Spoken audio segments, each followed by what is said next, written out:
I'm back, and I got a lot of catching up to do. Nothing is the same way anyway. Nothing is the same way. Wait, tell me we're all gonna be okay. Would you be there if they took this city away? Hey guys, Lunar Spy 27 here, and yes, I am finally back from my month-and-a-half long vacation. Now during my vacation, I did catch up with the manga chapters that I've missed. However, there's still a lot to catch up on. So what I was going to do is briefly explain my thoughts, what happened in the chapter, and then my thoughts afterwards for each chapter. So I don't know how long this video is going to take. Hopefully not too long. So let's get started with Bleach. So Ichigo and Renji are forced to face off against these Asachi, which I would describe them as Aizen's hollow transformation, but with mouths for eyes. It's kind of weird. One of them starts drooling. This is a test of to determine if Ichigo and Renji can get their Zanpakutos reforged. We get the origins of the Zanpakuto. Apparently, when you first become a Shinigami, you're given the sword itself, and the Sachi is basically the unnamed sword, before it becomes a Zanpakuto. Now, over the years, slowly the portions of the Shinigami soul is imprinted into the Asachi, thus becoming a Zanpakuto, becoming a Shinigami's own Zanpakuto. But then we cut to the underground central prison in Soul Society, where Unohana and Kenpachi are gonna enter an epic death battle, so no interruptions whatsoever. Apparently, Unohana had her hair braided like that because she had a scar on her chest, which was given by Kenpachi, and the scar on Kenpachi's face was given to Unohana, thus revealing that these two previously fought once before. We cut to Shinsui explaining more about Unohana's backstory. Apparently, she was the very first captain of Squad 11 and was considered a ruthless criminal, and has learned thousands of sword styles, hence the name Yachiru, which means 8,000 styles. So she probably knows 8,000 sword styles, and is going to teach Kenpachi the art of killing. Well, this battle is definitely something to look forward to. To hell with Ichigo and Renji fighting the Asachi. I want to see an epic death match between Kenpachi and Unohana. Unohana, for the first time, we get to see her hair unbraided. Well, it was hinted that by Tite Kubo that Unohana was going to have her hair undone for the first time fighting. Now, Unohana's backstory, even though it was a bit brief, it was actually kind of interesting, kind of surprising that the captain of Squad 4, mostly known for healing, is 11, the very first captain of Squad 11. Not only that, one of the founding members of the Gote 13, the 13 courtyard squads. And that we learn that she is a ruthless fighter. But according to Shinsui, one of them is going to die, and I don't want that to happen, honestly. I like both Unohana and Kenpachi, and it would suck that, for the first time seeing Unohana fight, not counting the time in the Reiga arc in the anime, but that's filler, and she is going to die.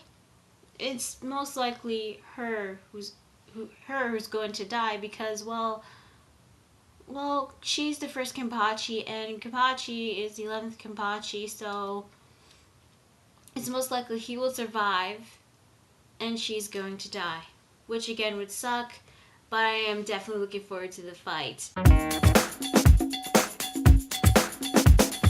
So the chapter begins with Isane and Yachiru giving momentums to their captains.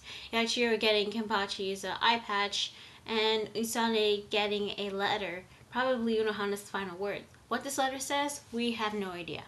But back to the fight, Kenpachi and Unohana go all out, and Unohana is actually kicking Kenpachi's ass.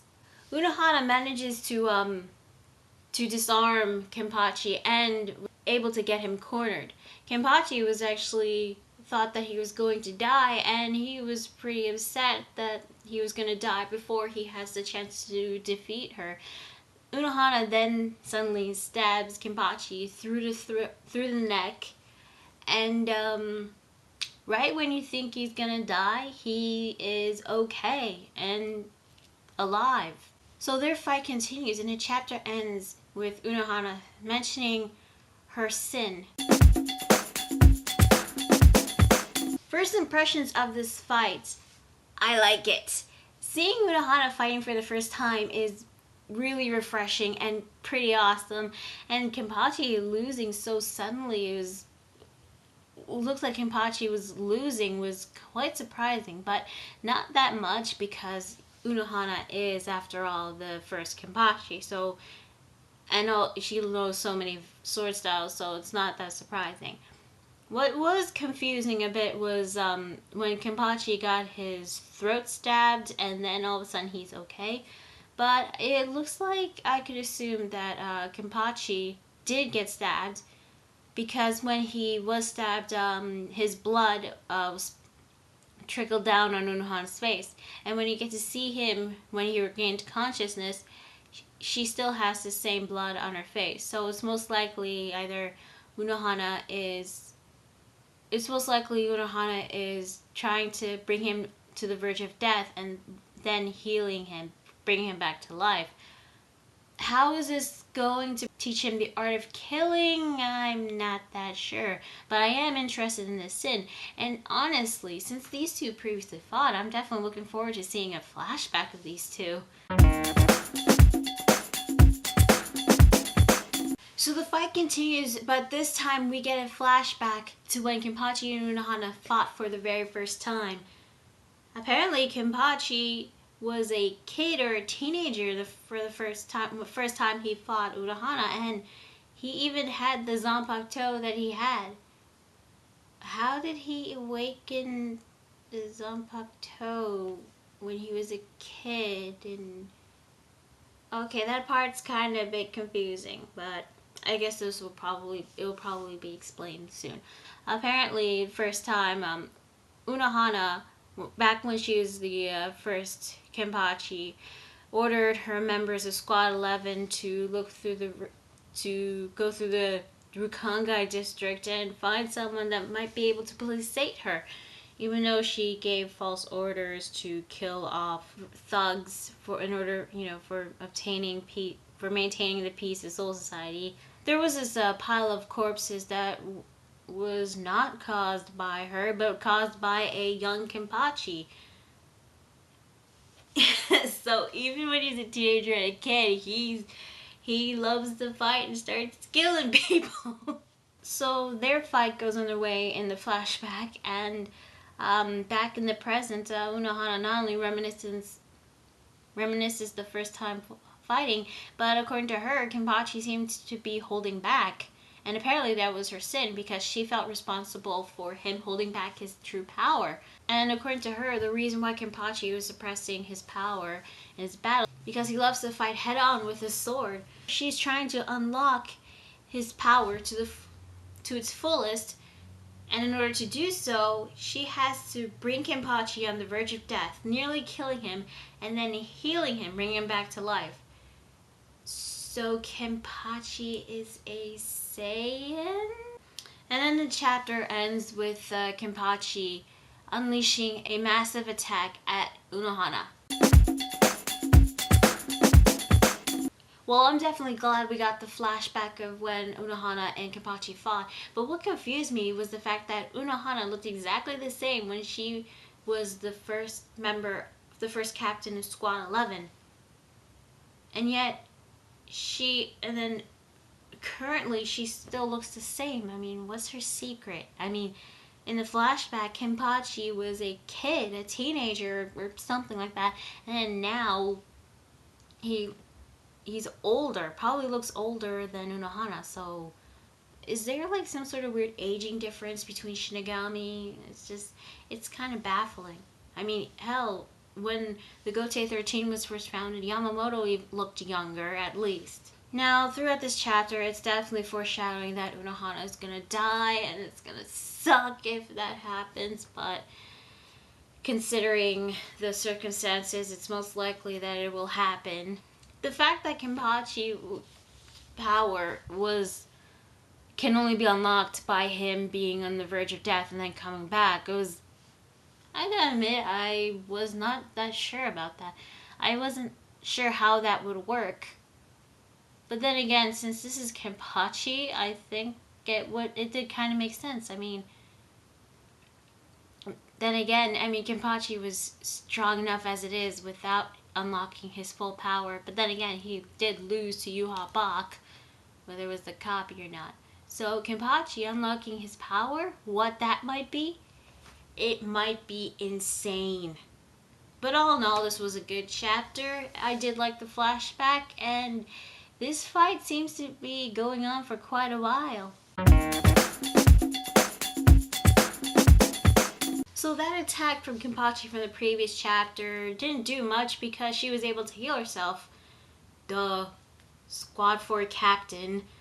And then she unleashes her Bankai, which is called Minazuki, and it's basically a sword covered in what looks like acid or bubbling blood or something like that. I'm not really sure. So again, Kenpachi and Unohana finally go all out, and Kenpachi notices that he was getting stronger, and he even thanked Unohana for the battle that he never felt so alive, like he woke him from a slumber. She is grateful to him and even says farewell to him, saying that he is the only man who has ever brought her true joy. And in the end, Unohana gets stabbed, and it looks like it's the end for her.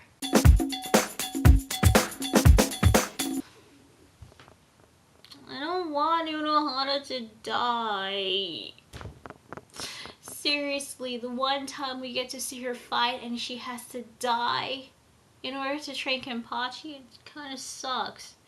But, despite all that, Unohana seems to be enjoying herself, and she loves battling with Kenpachi. And Kenpachi was even grateful to Unohana that he was able to experience true battle. Now it looks like that the fight is finally over. So does this mean we're going back to Ichigo and Renji at the Phoenix Palace? Now I gotta admit, overall, the fight was pretty awesome. Although I was wondering how long this was gonna last. I thought it was gonna last for another 4 chapters total, but I guess this ended on right here on 526. Now Unohana's Bankai. I was ecstatic when she said the word Bankai. I was like, oh my god, oh my god, oh my god, her Bankai. So I was thinking, what could her Bankai possibly be based on her Shikai? It's a sword covered in bubbling acid or blood? And also, in the chapters, we see panels of Kenpachi decomposing and, becoming a skeleton. I mean, was that the effect of her Bankai? But if it's not, then that means we haven't actually seen her Bankai's special ability. And her Bankai's name is also Minazuki? I mean, don't they usually have other names for their Bankais, not the same one? I mean, how do you go from a flying stingray to a sword covered in bubbling acid or blood? I mean, how does that? Then again, there is also the matter of Soifang Zanpakuto, so I probably can't question it that much. Still, I was a bit disappointed with Unohana's Bankai. I don't know, maybe I was expecting something more awesome, maybe something a lot more cooler, seeing more of its ability, but I guess not really, considering what happens. So, but all in all, I thought the chapter was pretty good. The fight has finally ended, and Unohana is going to die. It sucks.